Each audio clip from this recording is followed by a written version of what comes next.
A medieval map accurately charts continents its maker could never visit. How did ancient cartographers draw lands they had never seen? This video uncovers the 10 ingenious methods they used to map the unknown, from decoding sailor stories to predicting entire landmasses with pure logic. You will discover how a blend of mythology, mathematics, and merchant gossip created the first images of our world. We will reveal how a forgotten grid system placed unseen shores, and why mythical islands were deliberately drawn onto parchment. What does it truly mean to map a place you have never been? Medieval mapmakers did not draw on empty parchment.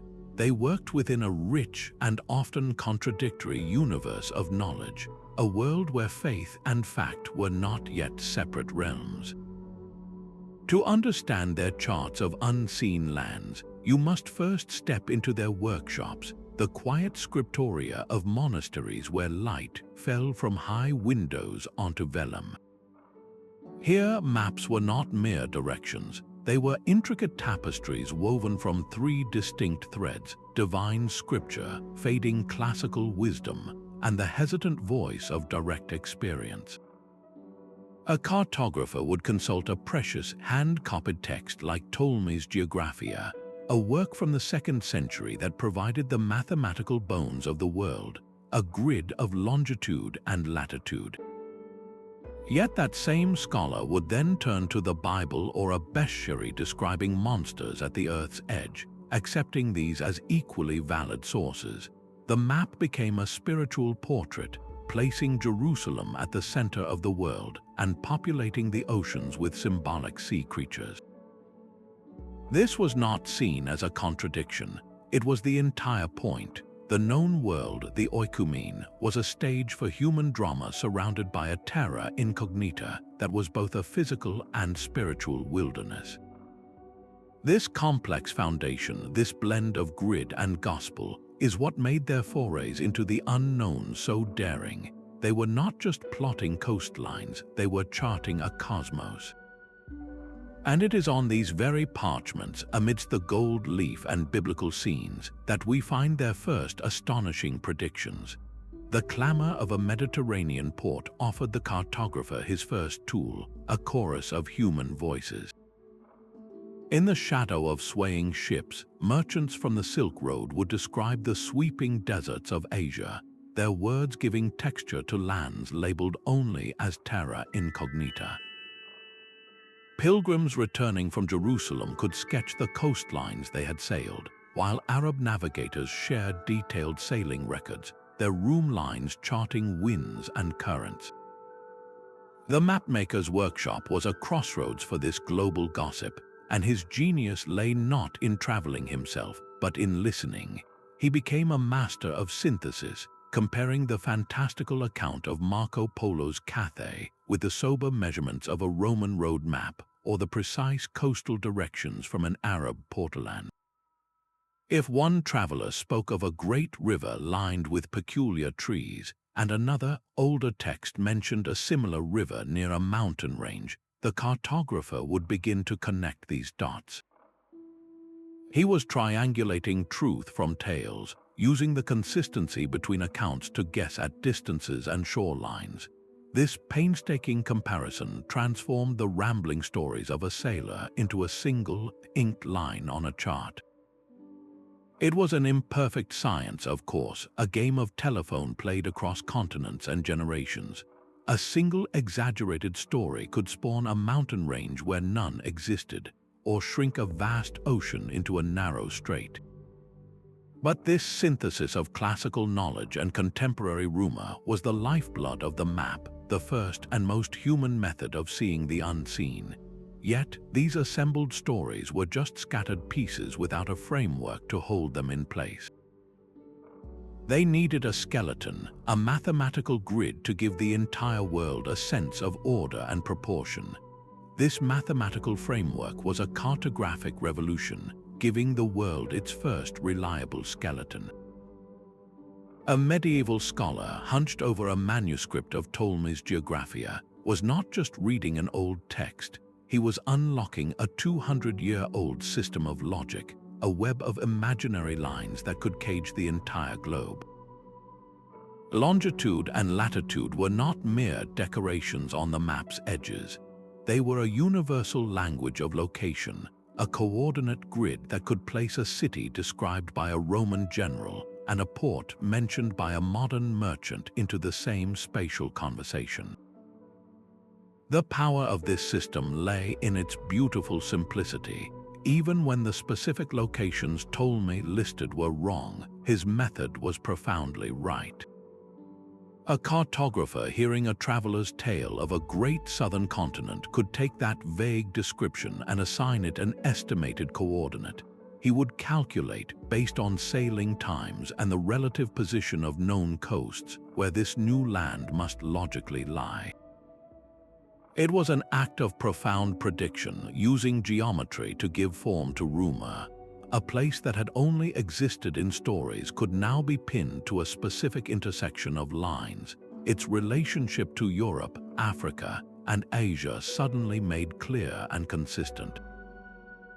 This grid became the great organizer, the tool that allowed wildly different sources of information to be synthesized onto a single sheet of vellum.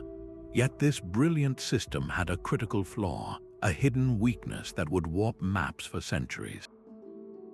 The instruments for measuring longitude, especially at sea, were almost non-existent. A cartographer could guess a location's position north or south with some accuracy, but placing it east or west was often a matter of pure speculation. This single limitation meant that entire continents could be stretched, shrunk, or pivoted on the parchment, their shapes distorted by the invisible pull of miscalculation.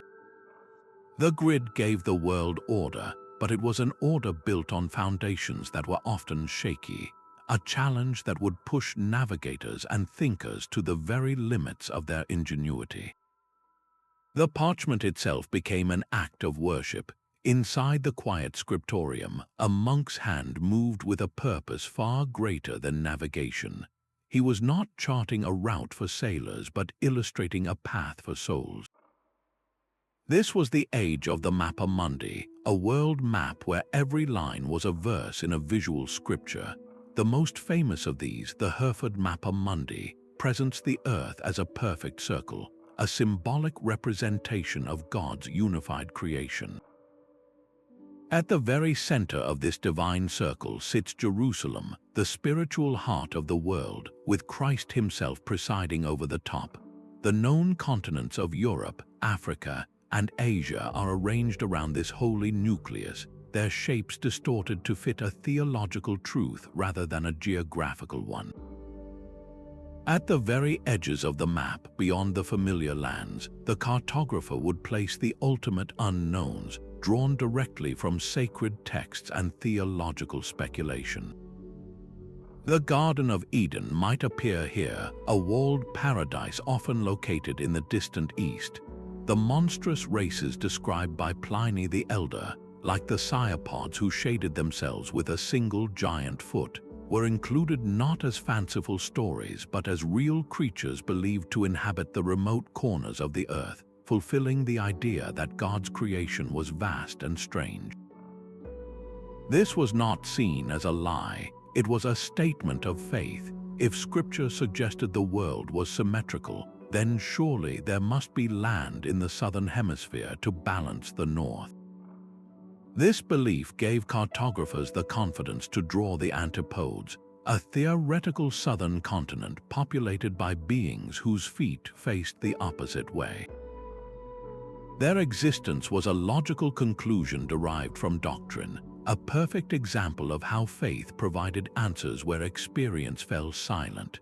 This theological framework was a powerful tool for mapping the unseen. It filled the terrifying voids of terra incognita with a divine order, offering a complete and confident picture of the world. Yet this very confidence created a profound tension. What happened when a ship's captain returned to port with a logbook that directly contradicted the sacred parchment?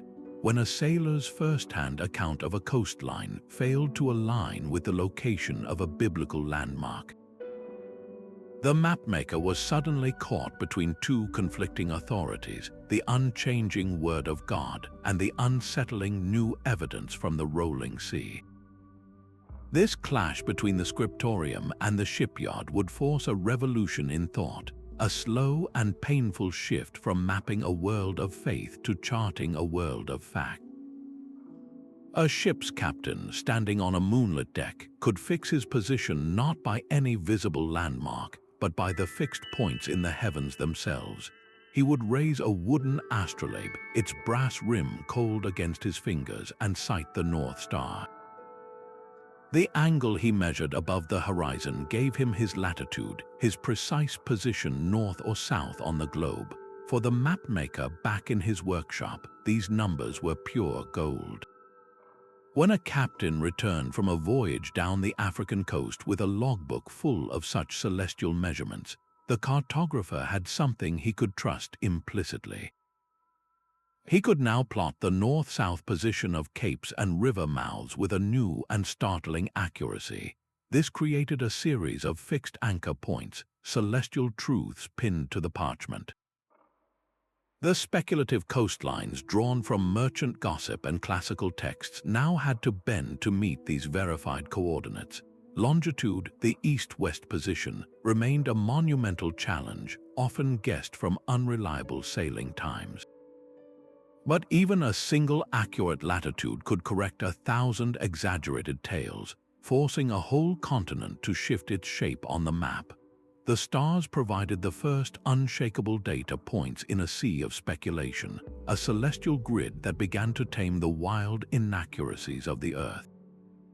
This marriage of celestial observation and seafaring experience gave rise to the most practical and revolutionary map of the medieval age, the Portolan chart. That web of room lines on a Portolan chart was more than decoration. It was a direct translation of the sailor's experience onto parchment. Each line radiated from a central compass rose, a visual guide showing the precise magnetic bearing from one known port to another. A captain could lay a ruler along these lines and trace his exact course across the sea, with coastal details sketched in from countless logbooks and first-hand accounts. This was a map built from the deck up, a stark contrast to the theological Mappa Mundi. Its accuracy was not derived from scripture or classical authority, but from the collective memory of thousands of voyages, the repeated confirmation of headlands, bays, and safe harbors. For the wider world cartographer, the Portolan was a revelation. It was a working model that proved coastlines could be drawn with stunning precision if you relied on the right tools, the compass, the logbook, and the sailor's keen eye. When a new report arrived of a distant shore, perhaps from a Portuguese caravel venturing down the African coast, the scholar in his workshop now had a new method.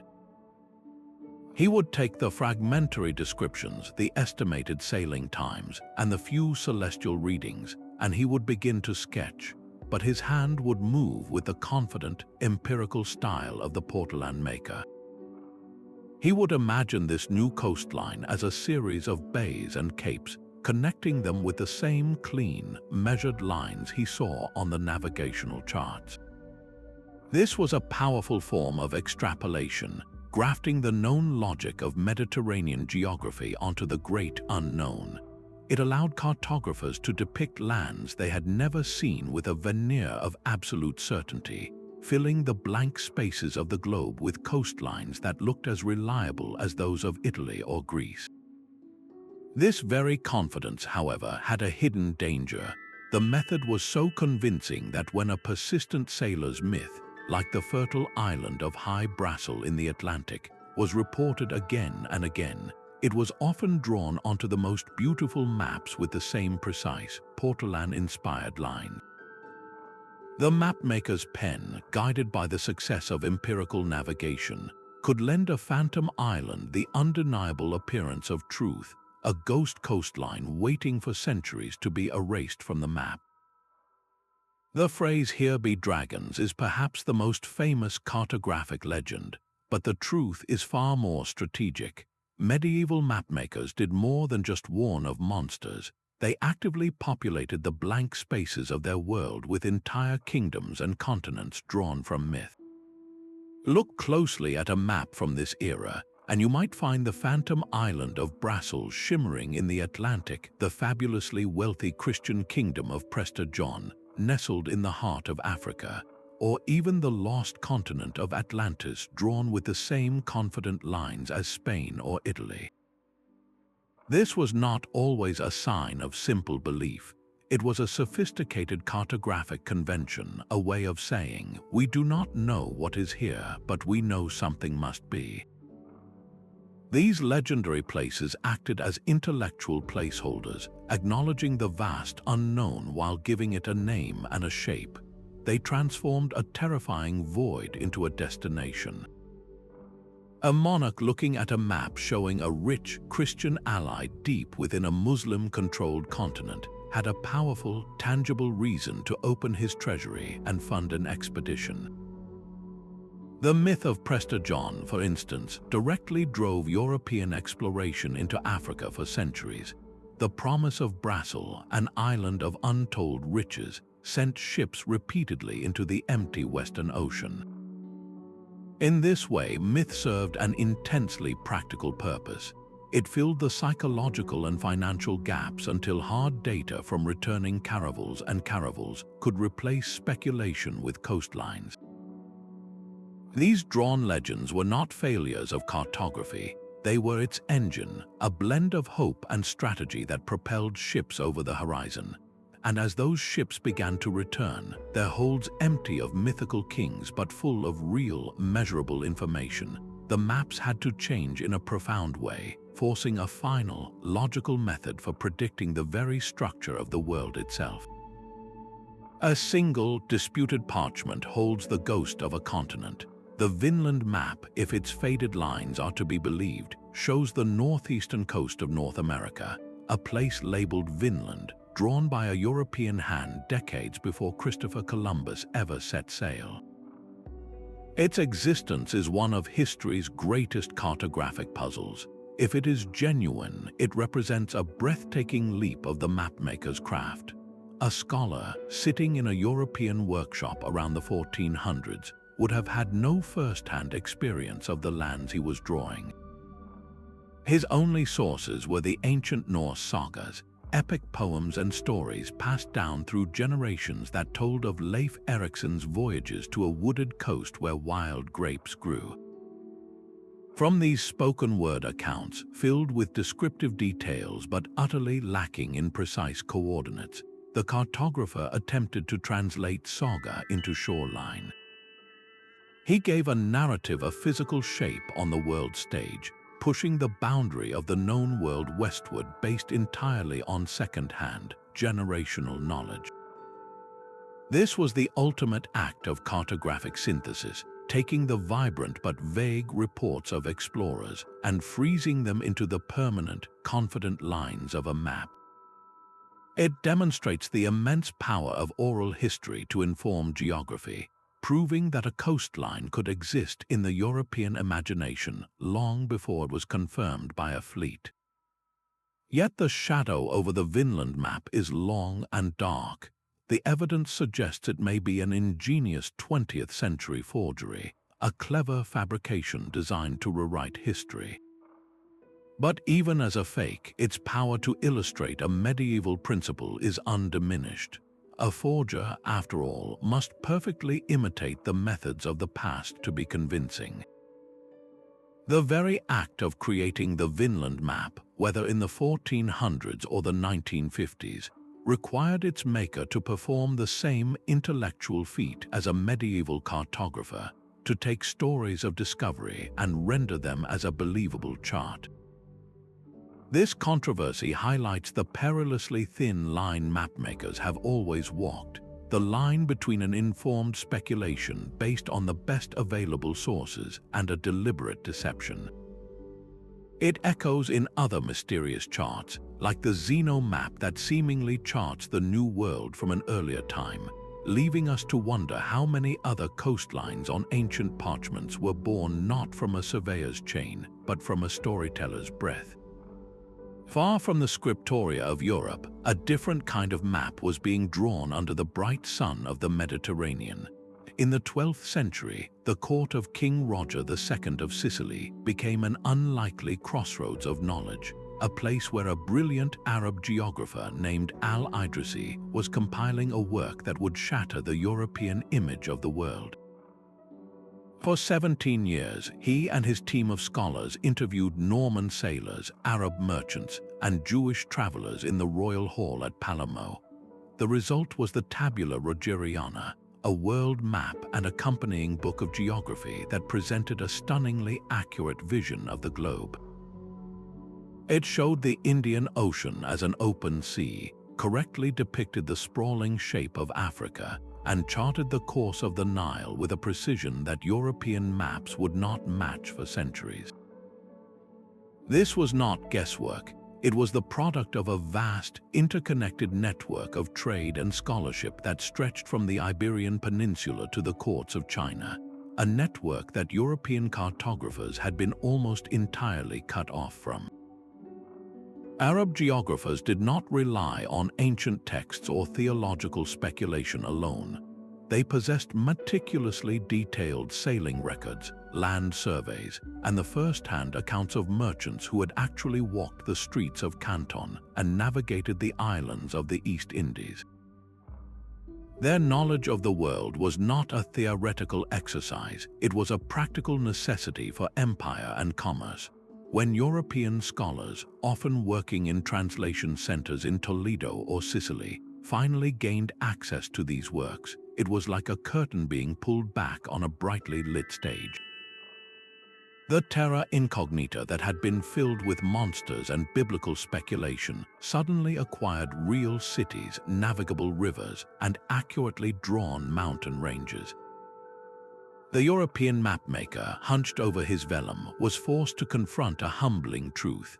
The classical authorities he had revered for so long, Ptolemy included, were often profoundly wrong about the scale of Africa and the very arrangement of the continents. The infusion of Arab geography provided a massive, more accurate dataset that systematically corrected these ancient errors. The world, according to these new sources, was far larger, far more diverse, and far more knowable than the old Mappa Mundi had ever suggested. This was not a simple transfer of information.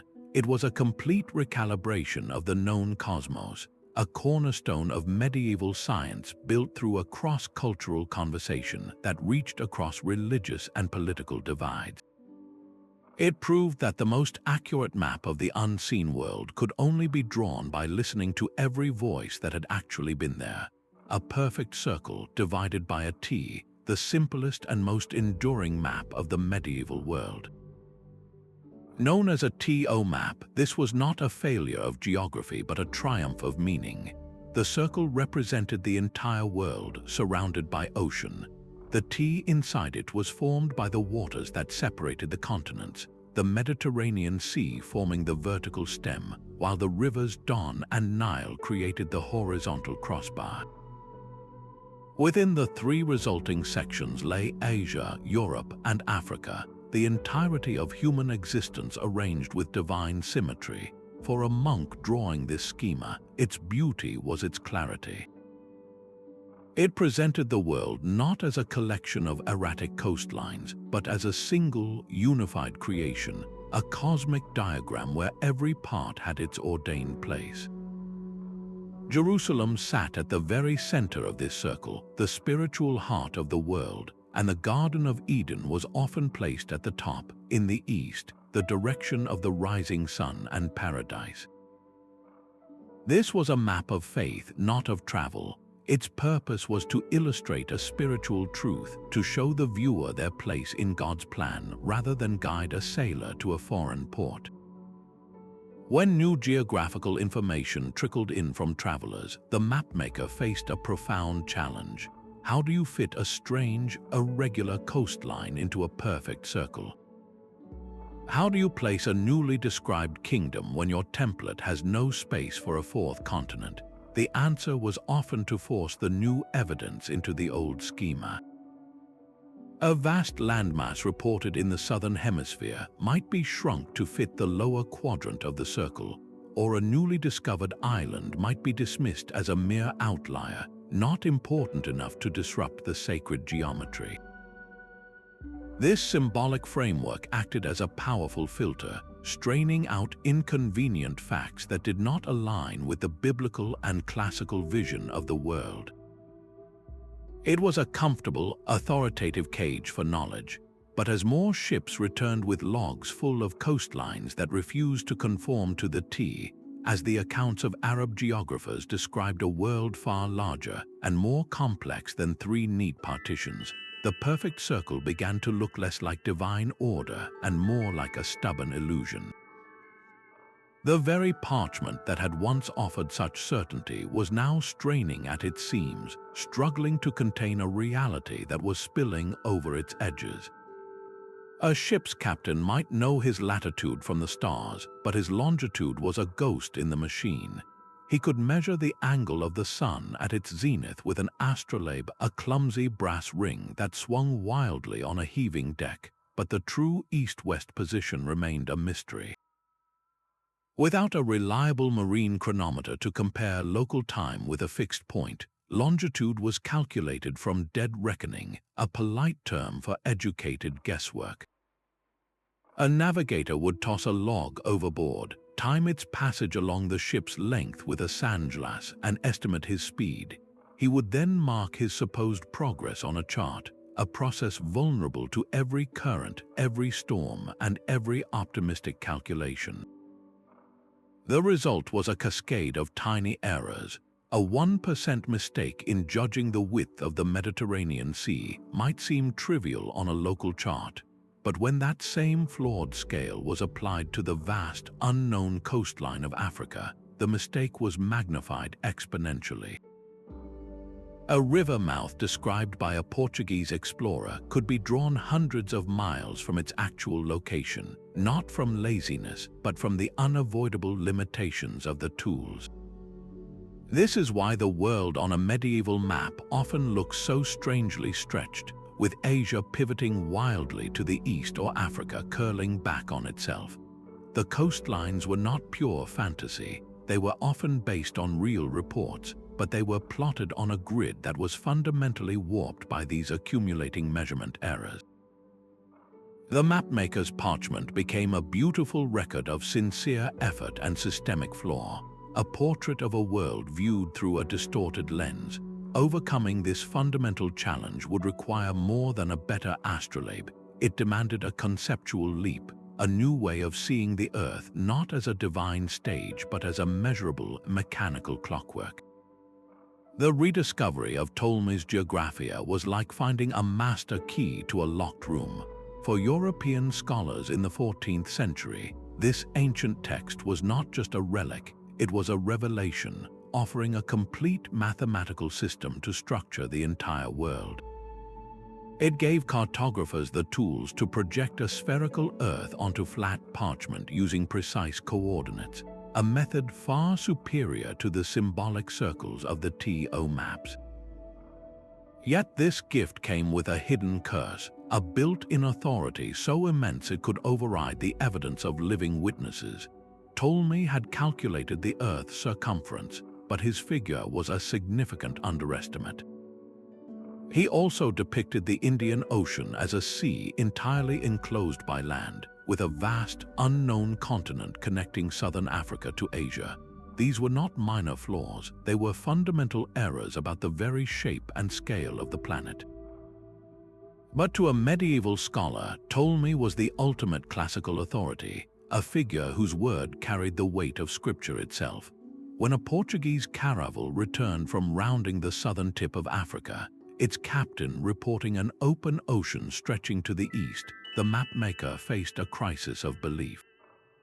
His instinct was not always to trust the sailor. Often, he would instead force the new, accurate coastline to conform to Ptolemy's landlocked sea, bending the reported headlands and bays to fit the ancient model. This created a strange hybrid reality on the parchment, a world where observed fact was distorted to match a 1,000-year-old theory. The power of this inherited knowledge was a paradox. It provided the essential framework that enabled cartographers to envision and map unseen lands with logical consistency. Yet that same framework could blind them to the truth carried on the tide, reported by the very men who had sailed to the edge of the known world. They were trapped by the brilliance of their own guide, correcting the errors of faith-based maps only to become enslaved to the errors of a different kind of dogma. This struggle between ancient text and fresh observation would define the cartographic race for the next century, a battle between the authority of the library and the evidence of the logbook. Beyond the noise of the ports and the certainties of scripture, a new kind of map was being drawn inside the quiet mind of a scholar. He was not copying coastlines from a sailor's log or illustrating a biblical parable. He was thinking, using pure logic to predict the very structure of the world. Figures like Pierre Daly in the 14th century looked at the Earth and saw not a flat disk but a sphere. And if it was a sphere, then its landmasses must be distributed in a way that kept it balanced, stable in its spin through the heavens. This was the sixth method, a powerful form of deductive reasoning. They looked at the great continental blocks of Europe, Africa, and Asia clustered in the northern hemisphere and asked a simple, revolutionary question. Where is the counterweight? Logic dictated that there must be a vast landmass in the southern hemisphere, a terra australis incognita, an unknown southern land to prevent the world from tipping over. This was not a story from a traveler or a line from an ancient text. It was a conclusion drawn from physics and geometry. The mapmaker's pen, guided by this elegant theory, began to sketch a colossal continent ringing the bottom of the globe, a place of pure speculation that would appear on maps for centuries. They were predicting the existence of Antarctica and Australia based not on any eyewitness account, but on the sheer power of reasoned thought. This was the pinnacle of abstract cartography, where the map became a hypothesis, a bold declaration of what must exist, long before any ship could sail there to confirm it. The parchment transformed from a record of the known into a prediction of the inevitable, a challenge flung at the empty seas. And this very challenge, this theoretical continent drawn with such confidence, would soon whisper in the ear of explorers, daring them to find the land that logic had already promised was there. A horseman could ride from the banks of the Danube to the gates of Beijing without ever drawing his sword, for the Mongol Empire had imposed a single, brutal peace across the entire spine of Asia. This was the Pax Mongolica, an era of enforced stability that tore down 1,000 petty borders and flung the world open. For the first time, European friars and merchants could make the impossible journey east, not as invaders, but as travelers under the protection of the Great Khan's writ.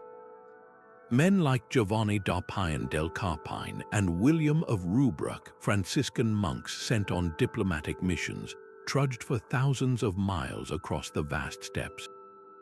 They were not mere adventurers, they were human censors, their eyes and ears gathering a torrent of data that would soon flood the quiet map-making workshops of Europe. When William of Rubruck described the city of Karakorum, with its 12 pagan temples and its bustling markets, he was not sharing a fable. He was providing a first-hand report, a set of verifiable coordinates for a place that had existed only as a whisper. He meticulously recorded the great rivers he crossed, the mountain ranges that defined the horizon, and the customs of the people he met. His written account, and others like it, landed on a cartographer's desk like a thunderclap. The vague, mythical label of the land of the seers, a place from which silk mysteriously came, suddenly had to be redrawn. It was no longer a blank space decorated with strange monsters. It was a real, tangible empire with a capital city, a complex network of roads and a defined geography. The mapmaker's pen, which had once relied on the recycled tales of classical authors, now had to contend with the stubborn, specific details of an eyewitness. This direct overland contact was a revolution in scale and accuracy.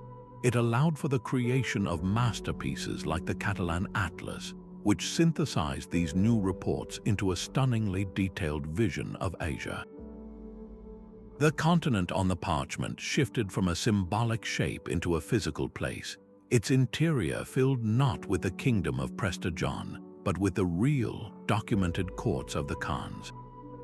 The Pax Mongolica did not just move goods along the Silk Road, it transported something far more valuable, raw, unfiltered geographical truth, forcing the map of the world to grow up and confront a reality far grander than its old myths. Each new map began its life as a ghost of an older one. In the dim light of a workshop, a cartographer would lay a fresh sheet of thin, treated animal skin over a prized existing chart, carefully tracing the coastlines and rivers he found there. This was not considered theft, it was the very foundation of the craft. His pen would follow the familiar contours of the Mediterranean, the bulging shape of Africa, and the distant, speculative shores of Asia. This copied skeleton was his starting point, a trusted inheritance from a previous generation of scholars.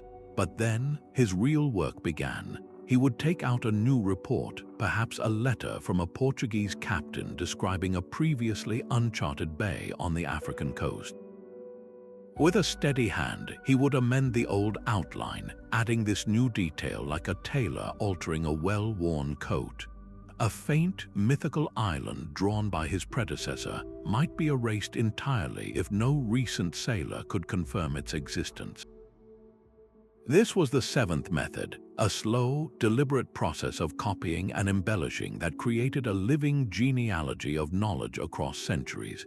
A single map was not a final statement, but a snapshot in an endless conversation between the past and the present, a conversation written in ink and vellum. Yet this system had a dangerous fragility. A simple tracing error, a slip of the pen that misplaced a river mouth, could be replicated by the next copyist, and the next, until the mistake was so repeated it took on the authority of truth. The legendary island of St. Brendan, a paradise said to lie in the Atlantic, appeared on map after map for hundreds of years, not because anyone had found it, but because it had always been there on the charts they used as models.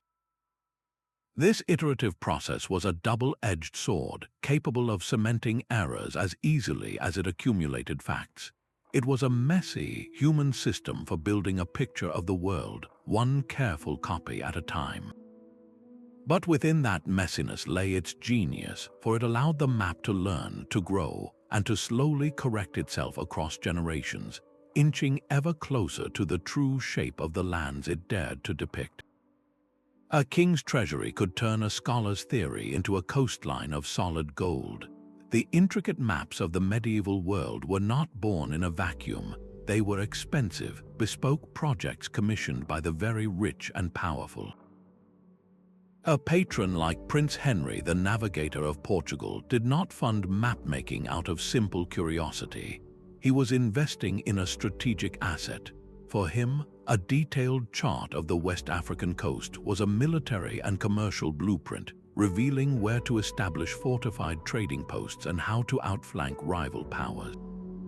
The cartographer in his employ knew this perfectly well. His patron's ambitions became the invisible border of his map.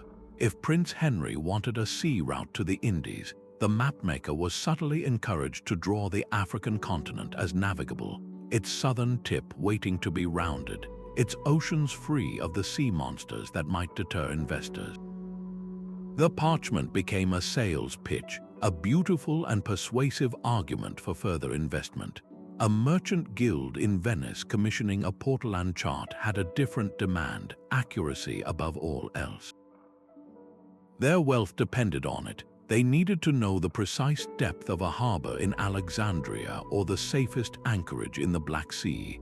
For them, a mythical island was a dangerous distraction, a potential shipwreck waiting to happen.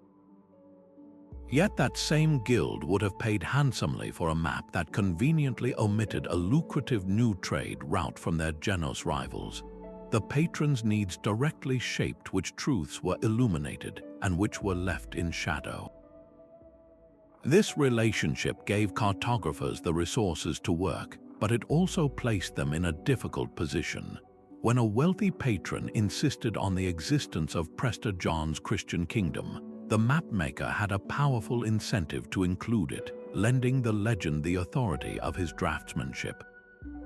These were not always deliberate lies, but a form of calculated emphasis, highlighting the potential for wealth and downplaying the very real perils of the voyage.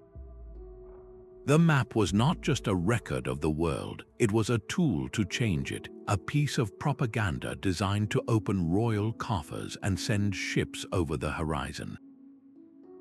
The blank spaces on the vellum were not just geographical unknowns, they were financial opportunities waiting for the right patron to fund the expedition that would finally fill them in. A seasoned captain could smell land long before he saw it. He would note the sudden appearance of an unfamiliar bird species circling the masts, or the peculiar texture of driftwood caught in the ship's nets, timber from trees that did not grow on any known shore.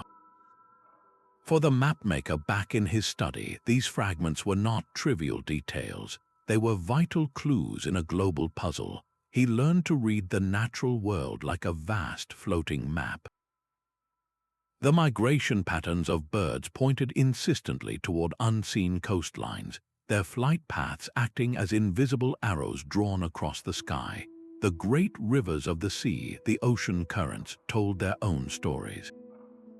A consistent westerly flow in the Atlantic, reported by ship after ship, suggested a colossal barrier far out in the ocean, a landmass so vast it was deflecting the very water itself. This was not guesswork, it was a sophisticated form of ecological deduction, a primitive remote sensing that used the environment to testify to the shape of the world. The type of seaweed floating in a particular stretch of open water, sargassum for instance, could hint at the proximity of shallow, continental shelves. Each piece of driftwood, each wandering bird, was a data point, a whisper from a shore the cartographer had never visited. He would take these scattered reports from a dozen different captains and synthesize them, connecting the dots not with the hard lines of celestial coordinates, but with the soft, logical lines of natural science. If Portuguese sailors kept seeing certain birds flying southeast from a point off Africa, he might cautiously sketch a speculative coastline in that direction, a land he believed must be there to serve as their nesting ground. This method required a deep, almost intuitive knowledge of the natural world, an understanding that the ocean was not an empty void but a connected system, and that its currents, its wildlife, and its flotsam were all messengers. The mapmaker was learning to listen to the planet itself, and the planet was telling him its secrets. That theoretical southern continent was not just a random guess, but the direct result of a powerful inherited idea. For more than 1,000 years, from the classical world through the Middle Ages, scholars held a specific vision of our planet's structure, a concept known as the zonal theory. They saw the Earth as a series of horizontal bands, each with its own fixed and unchangeable climate. At the very top and bottom were the frigid zones, frozen wastelands considered utterly uninhabitable. These were bordered by the two temperate zones, the only places where human civilization could truly flourish. And separating these two havens of life was the torrid zone, a vast equatorial belt believed to be a scorching desert of unbearable heat, a fiery barrier that no human could possibly cross. This was not a fringe idea, it was the accepted scientific model of the cosmos, a framework that gave the world a sense of order and symmetry. And for the mapmaker, this theory provided a set of strict rules for what could and could not exist. It told him that the southern hemisphere must logically contain a temperate zone, just like the north, and if there was a temperate zone, there must be land there to fill it, a great continent to balance the weight of Europe and Asia. This is why Terra Australis, the unknown southern land, appears on so many medieval and Renaissance maps, drawn with such confident, sweeping coastlines. The cartographer was not illustrating a sailor's report. He was fulfilling a philosophical prophecy, drawing a continent that pure logic said had to be there. This elegant theory, however, created a powerful bias that could override actual evidence. When Portuguese sailors began venturing down the coast of Africa, they eventually crossed the equator. They returned with astonishing news. The torrid zone was not a barren, burning hell. It was a region of lush, vibrant life with thriving kingdoms and complex societies. They had sailed through the impossible and lived to tell the tale. Yet many scholars and cartographers back in Europe were deeply skeptical. The zonal theory was so deeply ingrained, so intellectually comfortable, that they often dismissed these first-hand accounts as exaggerations or outright lies. How could these simple sailors be right when Aristotle and Ptolemy were so clearly wrong? The mapmaker faced a difficult choice: trust the living voices of experience or the revered voices of authority. Often he chose authority. He would draw the new African coastline based on the sailors' coordinates, but he might still surround the equator with decorative flames or insert a notation about extreme heat, a reluctant concession to a theory that was slowly crumbling. The zonal framework was a beautiful cage for the imagination, one that gave the medieval world map its distinctive shape while simultaneously blinding its makers to the breathtaking diversity of the planet they were trying to chart. Martin Behaim's Erdapfel globe from 1492 presents a world that no living person had ever witnessed. Crafted just before Columbus set sail, this beautiful artifact shows Europe on one side and the eastern coast of Asia on the other, with nothing but open ocean in between. Behaim placed the island of Sipangu, what we call Japan, far out in the Atlantic, a daring placement for which he had no empirical evidence.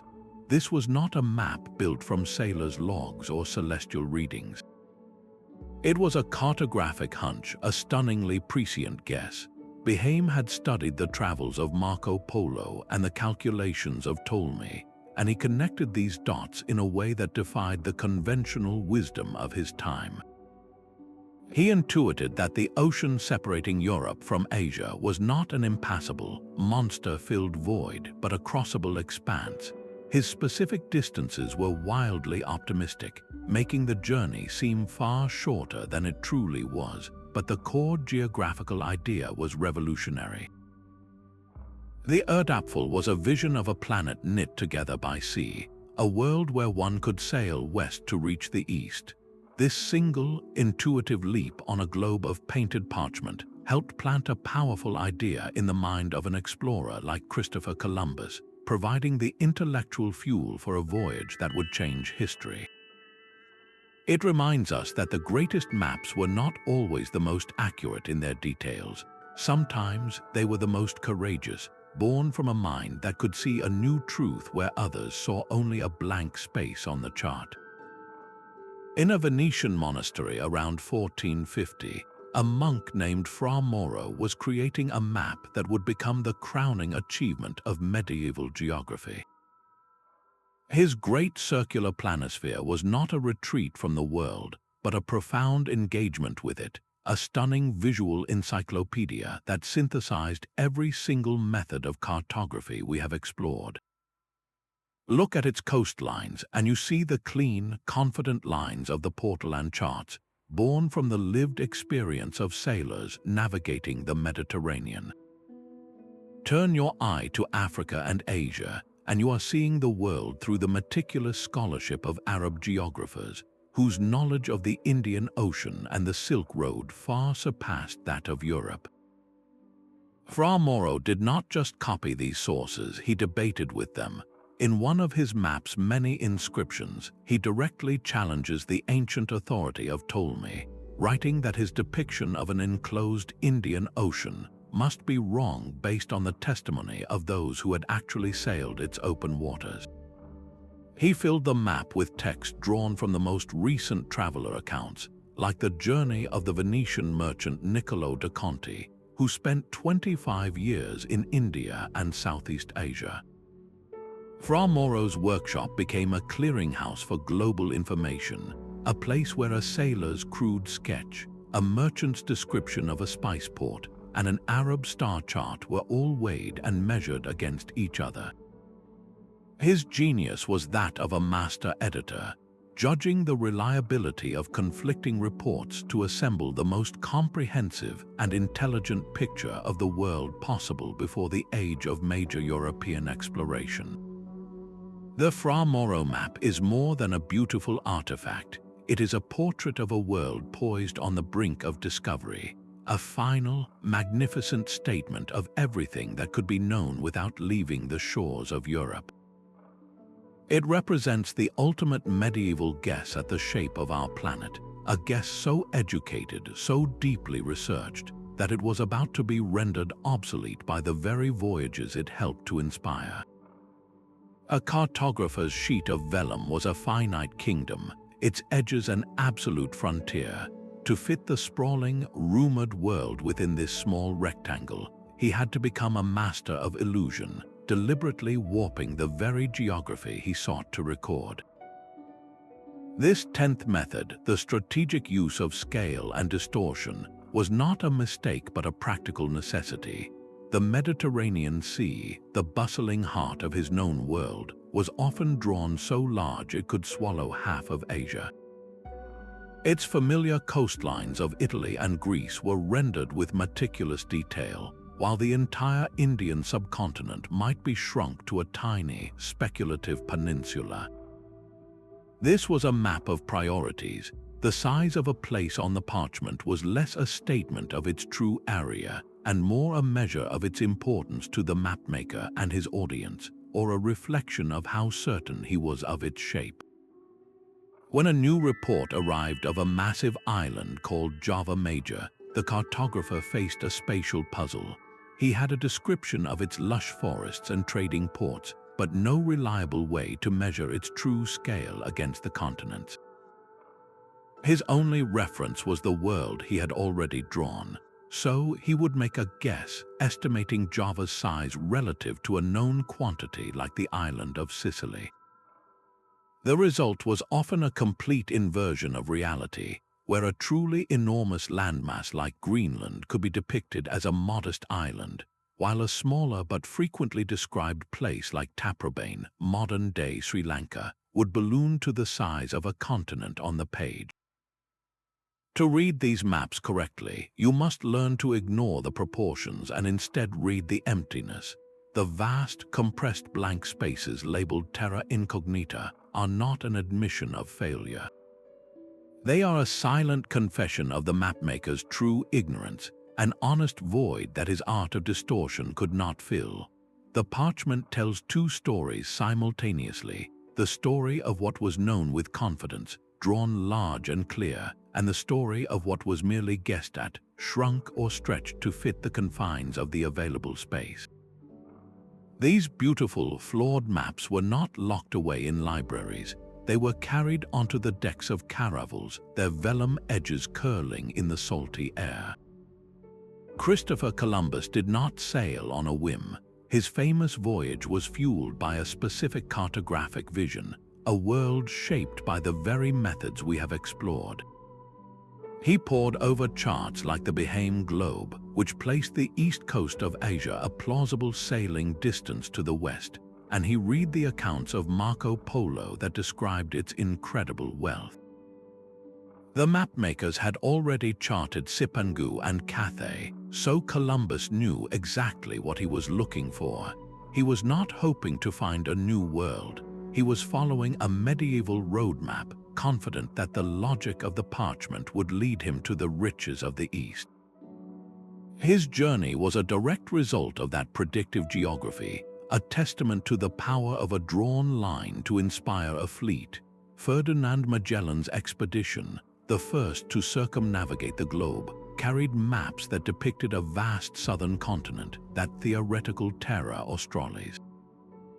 This was not a decorative feature, it was a strategic hypothesis. When Magellan's ships found a treacherous, storm-racked passage at the tip of South America, they believed they were sailing past the northernmost peninsula of this great southern landmass.